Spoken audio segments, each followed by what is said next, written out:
Quelle belle histoire va-t-il nous raconter aujourd'hui? Alors je vais commencer en chanson. Maman, les petits bateaux qui vont sur l'eau ont-ils des jambes? Mais oui, mon grand bêta, s'il n'en avait pas, il ne marcherait pas. Quand on est petit, et ce depuis des générations, qu'ils soient parents, enseignants, nounous, assistantes maternelles, tout le monde ne cesse de chanter, de relayer et transmettre cette comptine. On nous aurait donc menti, car qu'ils soient paquebots, rafiaux, radeaux, canots, cargos à voile ou à moteur, non, les bateaux n'ont pas de jambes. On ne nous dit pas tout, comme dirait l'autre. Et pire encore, on nous mène en bateau. Bah tiens, mener en bateau, c'est l'expression. Ah oui. Alors une expression choisie pour nos gens de mer, mais d'où vient cette expression et de quel bateau s'agit-il? Car comment ce bateau, cet objet flottant parfaitement identifié, peut-il avoir un sens de tromperie? L'expression a-t-elle un rapport avec le monde des marins? Rien n'est moins sûr. Allez, voici 3 explications vraies de vraies. À peine inventées, à vous de retrouver la véritable. C'est la partie interactive de cette chronique. C'est un filou, hein. Attention. Mener en bateau, première explication, le bateau vient de batelier, celui qui conduit le bateau. Mais attention, à l'origine, batelier, ça désignait un contrebandier, un hors-la-loi, aux commandes d'un bateau, et qui souvent tentait de semer un bateau de la marine royale. L'équipage alors embarqué était soumise et dépendante de ce hors-la-loi, et donc trompé. Voilà, batelier, contrebandier. Deuxième explication, l'expression trouve son origine avec le mot bastel, qui désigne l'instrument du battleur, de l'escamoteur, celui qui dupe. Parce qu'en effet, battleur va d'abord désigner le saltimbanque qui raconte des salades, et par la suite le mot bastel va être associé au mot bateau. On parlera du saltimbanque qui mène l'auditoire dans sa barque de mensonges, dans son bateau. Un peu comme toi, quoi. Par exemple.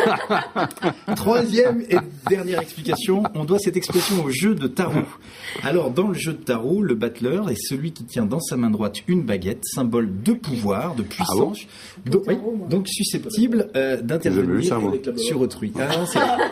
Il y en a une de vraie là-dedans. Oui, parce qu'en fait, l'expression, la troisième explication, cette expression est le fruit d'un mélange entre le battleur du jeu de tarot et le batelier qui dirige un bateau associé au verbe mener. Il s'agit donc d'emmener quelqu'un dans son jeu.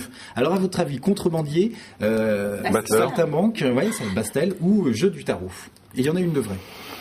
Bon, d'abord la réponse de Jérôme qui nous a bien mené en bateau. Oui, j'adore ça, j'adore. Ouais. Ça, il est content, il est jubile. Oui, parce qu'il y avait 3 propositions, contrebandier, battleur, saltimbanque qui raconte des histoires ou jeu du tarot. Et en fait, on doit cette expression au battleur, le saltimbanque, qui racontait des salades. Et associé au mot batelier qui conduit les bateaux, c'est l'emmener dans un bateau de mensonges. Voilà. Ah, donc c'était la rien à voir avec la marine, quoi. Non, rien à voir.